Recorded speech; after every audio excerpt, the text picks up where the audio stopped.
हरियाणा के मुख्यमंत्री मनोहर लाल ने प्रदेश की राजनीति में उस वक्त एक नया अध्याय जोड़ दिया जब उन्होंने देश के प्रधानमंत्री नरेंद्र मोदी के मन की बात कार्यक्रम की तर्ज पर लोगों से विशेष चर्चा की गोल्डन जुबली बना डाली। मुख्यमंत्री ने इस दौरान प्रदेशवासियों को नव वर्ष की अग्रिम बधाई भी दी।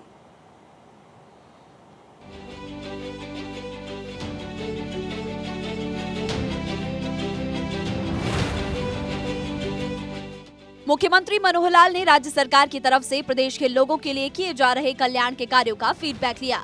गौर रहे कि 1 साल पहले विशेष चर्चा का कार्यक्रम शुरू किया गया था, उसका 50वां एपिसोड रविवार को पूरा हुआ।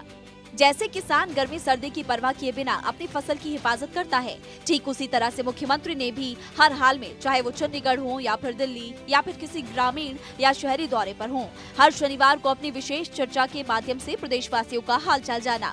मुख्यमंत्री ने साल 2024 की पूर्व संध्या पर प्रदेशवासियों को नव वर्ष की अग्रिम बधाई देते हुए घोषणा की कि 22 जनवरी 2024 को अयोध्या में श्री राम मंदिर का उद्घाटन होने के बाद हरियाणा के बुजुर्गों को मुख्यमंत्री तीर्थ दर्शन योजना के तहत अयोध्या में रामलला के दर्शन करवाएंगे।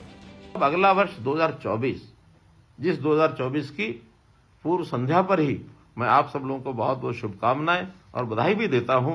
नया वर्ष खुशियों भरा आए और इस नए वर्ष में ये जो संपर्क करने का काम है, हम निश्चित रूप से अगले सप्ताह एक नए स्वरूप में आपके सामने आएंगे, आपसे व्यक्तिगत बात भी करेंगे, आपके जिलों में जाकर के जनसंवाद के कार्यक्रम भी 25 जनवरी के बाद फिर से शुरू करेंगे।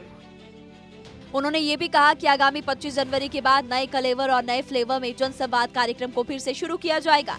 विशेष चर्चा की गोल्डन जुबली पर मुख्यमंत्री से प्रदेश के लगभग हर गांव और मोहल्ले से लोग जुड़े। मुख्यमंत्री ने हरियाणा के लोगों को संबोधित करते हुए कहा कि प्रदेश सरकार की योजनाओं और सेवाओं के लाभार्थियों के साथ मोबाइल फोन के माध्यम से साप्ताहिक विशेष चर्चा का आज 1 साल पूरा हो रहा है। इस 1 साल के दौरान मुझे विभिन्न वर्गों से सीधे बात करने का अवसर मिला, जिससे आपकी समस्याओं, शिकायतों और सुझावों का सीधे ही पता चला है। साथ ही मुझे विभिन्न वर्गों के कल्याण और उत्थान के लिए चलाई जा रही योजनाओं और सेवाओं के कार्यान्वयन के बारे में भी सीधे फीडबैक लिया। इस दृष्टि से कार्यक्रम मेरे लिए बहुत ज्यादा उपयोगी रहा, ये बात सीएम मनोहर लाल ने कही। आपके जिलों में जाकर के जनसंवाद के कार्यक्रम भी 25 जनवरी के बाद फिर से शुरू करेंगे और मैं स्वयं बताऊंगा कि कितने कितने काम आपके किस प्रकार के आए, कितने कितने काम इसमें हो गए। तो ऐसा जनसंवाद का भी कार्यक्रम, व्यक्तिगत बातचीत का भी कार्यक्रम, टेलीफोन का भी कार्यक्रम और सीधा टेलीविजन के माध्यम से प्रसारण का कार्यक्रम, ये सब कार्यक्रम अगले महीने एक नई योजना आपको हम देंगे। मुख्यमंत्री ने बताया कि हमने तय किया कि लोग अपनी समस्याओं के लिए, कठिनाइयों के लिए, छोटे मोटे कामों के लिए सरकार के द्वार पर ना आए, बल्कि सरकार उनके पास स्वयं जाकर उनकी समस्याओं को जानेगी, उनके विकास की जरूरतों को समझेगी। सीएम ने विपक्ष पर निशाना साधते हुए कहा कि पिछली सरकारों की तरह वातानुकूलित कमरे में बैठने के बजाय लोगों की जरूरतों, आशाओं, आकांक्षाओं को ध्यान में रखकर समाज के हर वर्ग के हित में योजनाएं बनाते हैं। मुख्यमंत्री ने कहा कि मुझे खुशी है कि इस साप्ताहिक कार्यक्रम के माध्यम से 1 साल में 49 समूहों के लगभग 6,13,000 लोगों से जुड़ने का अवसर मिला।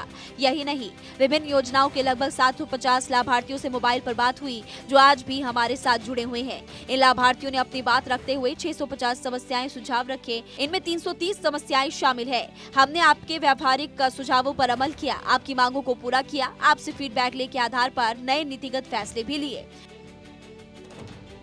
इन सब योजनाओं को लागू करते समय हम लोगों ने जो सुझाव आए, नई नई योजनाएं भी बनाई। कुल 36 योजनाएं इस समय तक सुझाव के आधार पर हम क्रियान्वित कर चुके हैं। इसमें से कुछ का लाभ सीधा मिलने लग गया है, कुछ थोड़ा पाइपलाइन में है और अगले चंद महीनों में उसका सीधा लाभ और ये सबको मिलेगा। तो इस प्रकार से जितने भी ये छोटे बड़े काम थे, जो आने वाली कठिनाइयां थी, इनको दूर करने के लिए योजनाओं का लाभ धरातल तक पहुंचे। इस नाते से इसका बहुत एक फलदायी परिणाम ये निकला है और इससे हमारे जो सरकारी अधिकारी हैं उनको भी बहुत सी जानकारियां ऐसी मिली हैं कि यहाँ हम बैठ करके चंडीगढ़ में भले ही कितनी अच्छी योजनाएं बनाएं, लेकिन लागू करने में आने वाली कठिनाइयां ये तो आखिर नीचे जनता जो फील्ड में बैठी है वही हमको बता सकते हैं। मुख्यमंत्री ने विशेष चर्चा के दौरान लोगों से मिली शिकायतों और सुझावों का उदाहरण देते हुए कहा, अधिकतर पर काम पूरा हो चुका है। सीएम ने बताया कि विशेष चर्चा के दौरान अनेक ऐसी समस्याओं का पता चला जो देखने में तो छोटी है, लेकिन आम लोगों के लिए वो बहुत बड़ी समस्याएं हैं। इनके समाधान भी हमने किए। मुख्यमंत्री ने लोगों को विश्वास दिलाया कि हम इस तरह के कार्यक्रम में नए फ्लेवर के साथ दोबारा से आएंगे और दोबारा से इस तरह के कार्यक्रम को शुरू करेंगे। और इस तरह से मुख्यमंत्री मनोहर लाल ने प्रदेश के युवाओं या फिर महिलाओं, किसानों की हर समस्या का समाधान करने की पूरी कोशिश की। भाट 24 के लिए चंडीगढ़ से डॉक्टर थानेश्वर शर्मा की रिपोर्ट।